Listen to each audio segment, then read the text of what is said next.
Can you talk about the different options? We were about to go there with membership and charter and all that. Can you just explain the benefits of membership?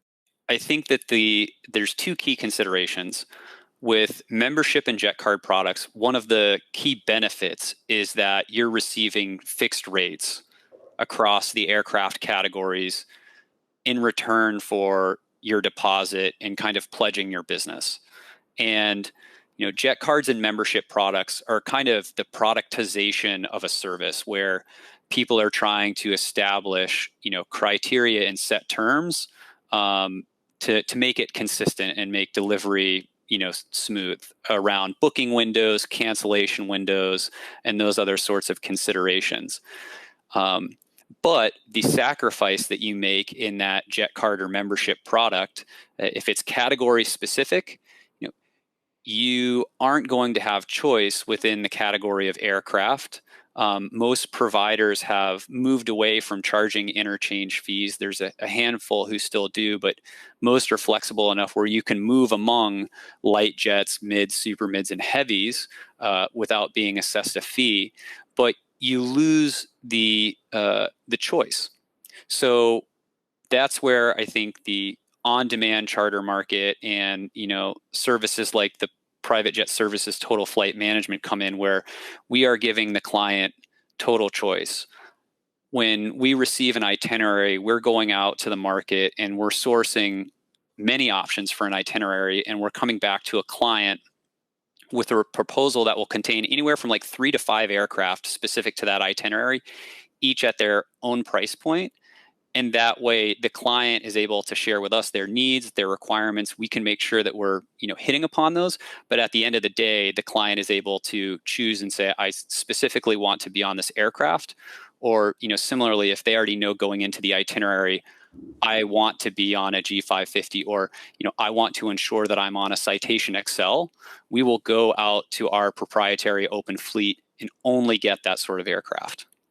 So staying with that for a second, can you explain the interchange fees, a little bit more in terms of how is it these days? It used to be that you would have, if you signed up for a small jet and you needed a mid jet because the runway was sub 5,000 feet, for instance, or you had the mid and it wouldn't go into a sub 5,000 runway.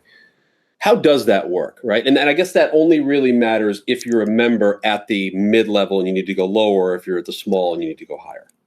Absolutely, yeah. It gets a little bit into the specific program. One note I want to make real quickly, because you mentioned the 5,000-foot runway. Anything less than 5,000 feet, for safety concerns, a lot of people won't even operate a light jet into or out of. That's kind of when you get into turboprop territory. But circling back to interchange, in certain programs, you are purchasing into a set category. If that is the case, if you want to upgrade to a heavy jet for your, Christmas trip with your extended family so that everybody can be on the aircraft together to get to your destination, you're going to be charged an interchange fee that may be a one-time fee of, say, $5,000 to go access that higher category of aircraft. And similarly, if you're starting higher to access lower categories, you'd be hit with that fee. And then some programs use it as a ratio on the hours, so that if you purchased into a light jet card for 50 hours, 1 hour on your card is 1 hour of light jet.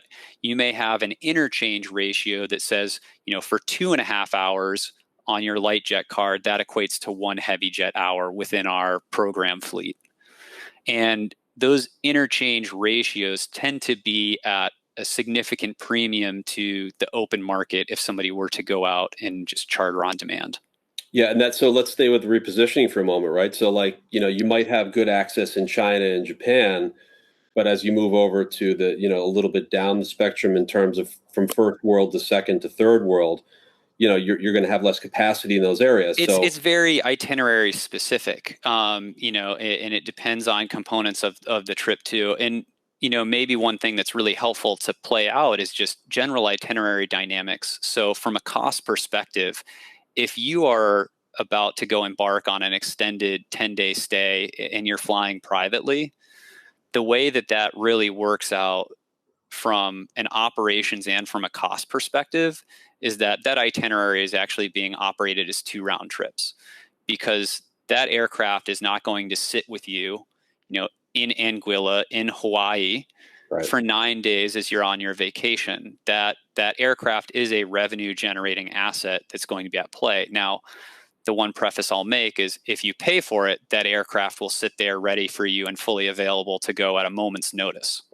But otherwise, that aircraft is going to go away and come back. And the reason I say that, 10-day extended itinerary is that if it were to be a long weekend, a Friday to Sunday or even a Friday to Monday, that might be a situation where the aircraft is staying there because of, the cost and revenue dynamics associated with, the charter ecosystem. And it would be far cheaper for that 3 or 4 day long weekend than the extended 10-day because of the double round trip component.